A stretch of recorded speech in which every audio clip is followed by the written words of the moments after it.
Hey guys, it's Ori here. Welcome back to my channel.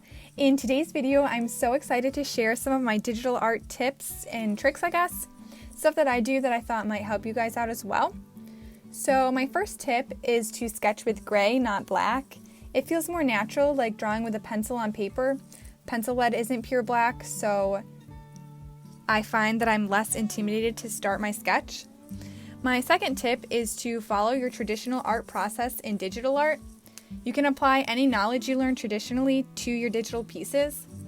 So I like to sketch with the colored pencil traditionally, so sometimes on a digital piece I'll use like a red or a pink or any color that just isn't black for my rough sketch to translate using a colored pencil digitally.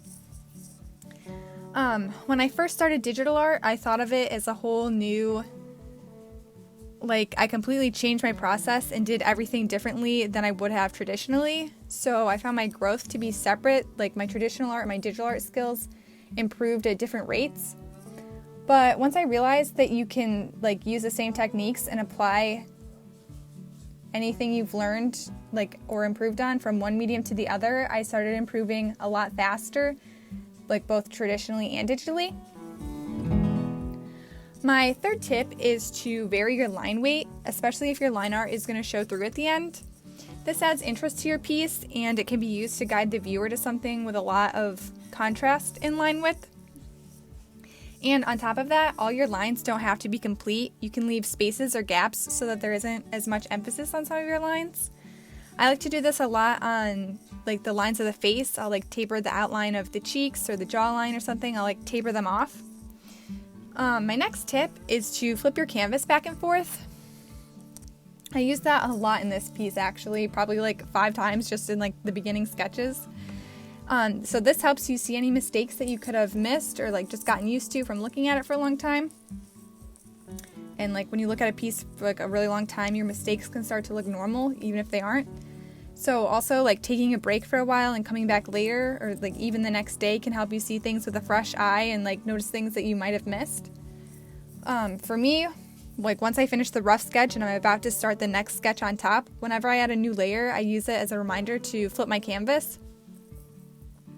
My fifth tip is when you're painting skin, it has a lot less contrast than you think.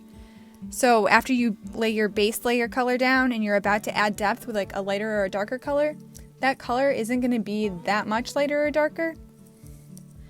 I found when I go to contour the cheekbones, let's say, I'll go in with the color that's way darker than my base color and the skin looks weird, and for the longest time I couldn't figure out why. Once I realized your colors should all be pretty close in shade, it made sense because you use shading to show dimensions and skin isn't, it's smooth, so there's not too many angles that are going to need different lighting.